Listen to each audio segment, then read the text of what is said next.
नमस्कार सर्वांचे, सत्यम मुंडे जे के या यूट्यूब चॅनलमध्ये सर्वांचे स्वागत आहे. मराठी व्याकरण या सेशनमध्ये आपण आज व्यंजनाचे प्रकार व त्यांची व्याख्या पाहणार आहोत.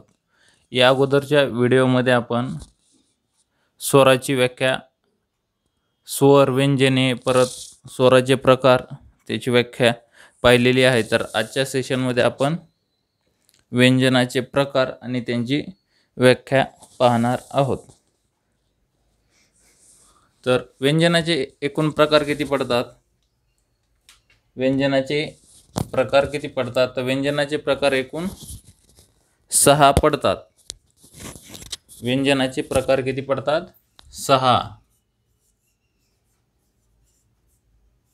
6 पडतात. तर ते कोणते कोणते पडतात? पहिला प्रकार आहे स्पर्श व्यंजने. स्पर्श व्यंजने. दुसरा प्रकार कोणता आहे? दुसरा प्रकार कोणता आहे? अनुनासिके.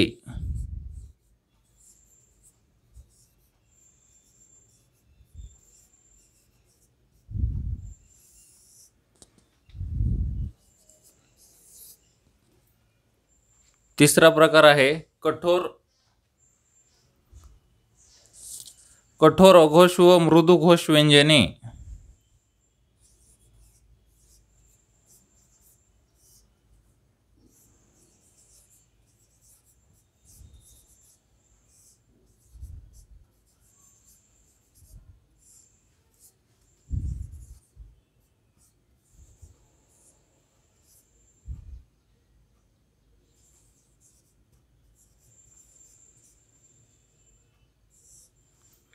चौथा प्रकार आहे अर्धस्वर.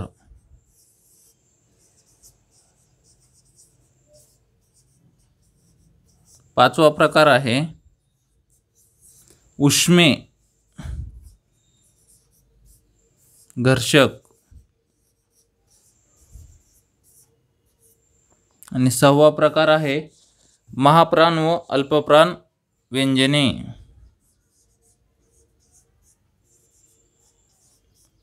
महाप्राण व अल्पप्राण व्यंजने.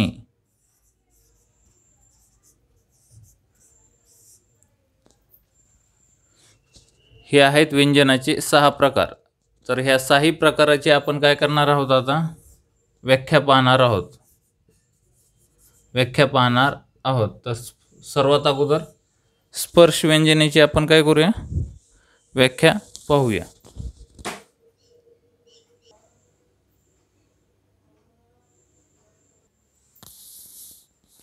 स्पर्श व्यंजने. तर स्पर्श व्यंजनेची व्याख्या काय आहे हे पहा. आपण बोर्डवरती लिहिलेली आहे. तर पहा, क ख पासून भ म पर्यंतच्या व्यंजनांना स्पर्श व्यंजने असे म्हणतात. तर या अगोदर आपण पाहिलं होतं की व्यंजने किती आहेत? तर 34 आहेत. किती आहेत व्यंजने? 34. तर पुढे काय म्हणतंय? फुफ्फुसातील हवा तोंडावाटे बाहेर पडताना जीभ, कंठ, ताल, दात, ओठ या अवयवांना स्पर्श करते तेव्हा हे वर्ण उच्चारले जातात, म्हणून त्यांना स्पर्श व्यंजने असे म्हणतात. तर स्पर्श व्यंजनेमध्ये काय लक्षात ठेवायचं?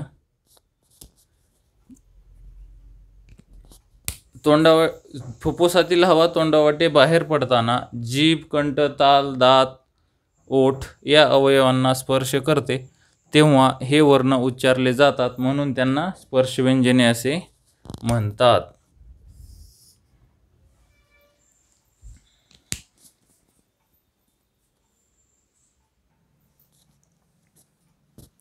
व्यंजनाचा दुसरा प्रकार आहे अनुनासिके. अनुनासिके परसवर्ण. याची काय व्याख्या आहे? तर ही पहा,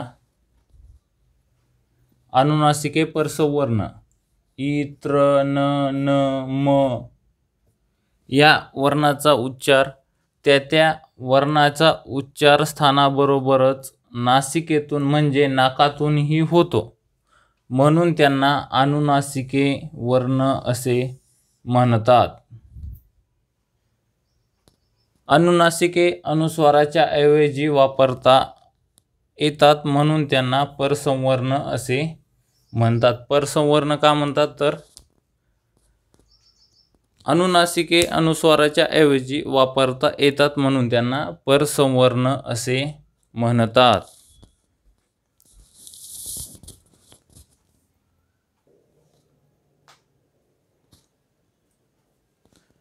व्यंजनाचा तिसरा प्रकार आहे कठोर अघोष व मृदू घोष व्यंजने.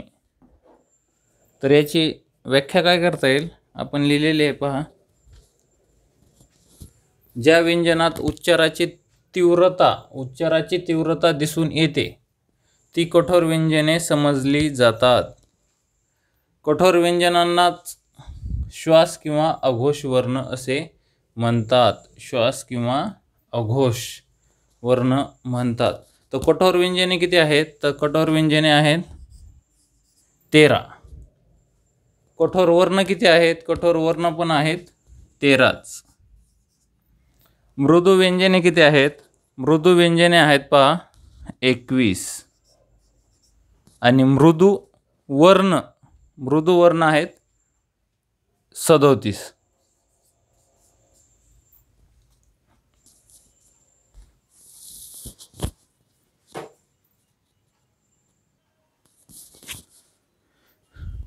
हे पहा,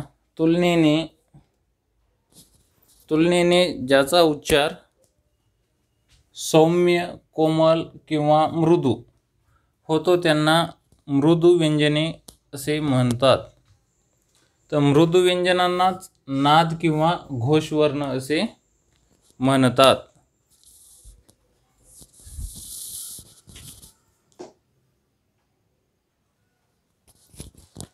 चौथा प्रकार आहे अर्धस्वर अंतस्थ. तर याची व्याख्या काय आहे, तर हे पहा, य, र, ल, व यांची उच्चारस्थाने अनुक्रमे इ, त्र, ल, उ या स्वरांच्या उच्चारस्थानासारखीच आहेत. संधी होताना या स्वरांच्या जागी वरील व्यंजने किंवा व्यंजनांच्या जागी स्वर येतात. अर्धस्वर ही मृदू व्यंजने आहेत. अर्धस्वर ही काय आहेत, मृदू व्यंजने आहेत. तर उदाहरण काय घेता येईल, उदाहरण पहा, अति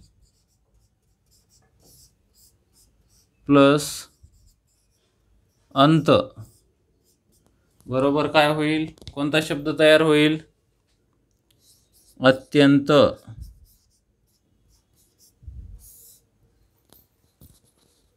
कोणता शब्द होईल, तर अत्यंत हा शब्द तयार होईल.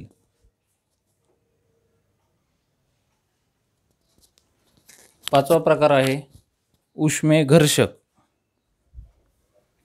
उष्मे घर्षक, तर याची व्याख्या पहा, आपण लिहिलेली आहे बोर्डवरती. श, श, स यांना उष्मे किंवा घर्षक असे म्हणतात. उष्मे किंवा घर्षक असे म्हणतात. तर उष्मन वायू मुखावाटे जोराने उसासा बाहेर टाकल्याप्रमाणे या वर्णाचा उच्चार होतो. उसासा बाहेर टाकल्याप्रमाणे या वर्णाचा उच्चार होतो. यात घर्षण आहे, घर्षणामुळे उष्णता निर्माण होते, म्हणून त्यांना उष्मे असे म्हणतात. आणि याचा समावेश कठोर वर्णामध्ये होतो. कठोर वर्णामध्ये याचा समावेश होतो. तर चला आपण सहावा प्रकार पाहूया आता लगेच. सहावा प्रकार आहे व्यंजनाचा महाप्राण व अल्पप्राण व्यंजने. महाप्राण व अल्पप्राण व्यंजने, तर याची व्याख्या काय आहे, ह या वर्णाचा उच्चार करताना फुफ्फुसातील हवा तोंडावाटे जोराने बाहेर फेकली जाते, म्हणून त्याला महाप्राण असे म्हणतात.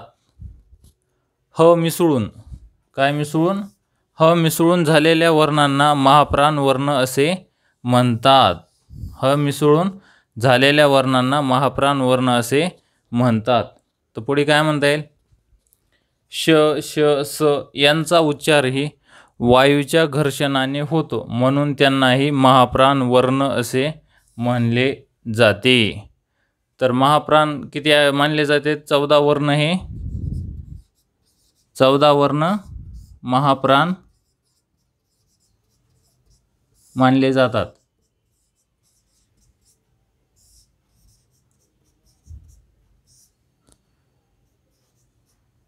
चौदा वर्ण महाप्राण मानले जातात आणि 20 वर्ण अल्पप्राण.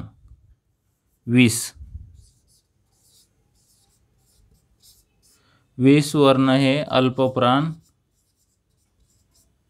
मानले जातात.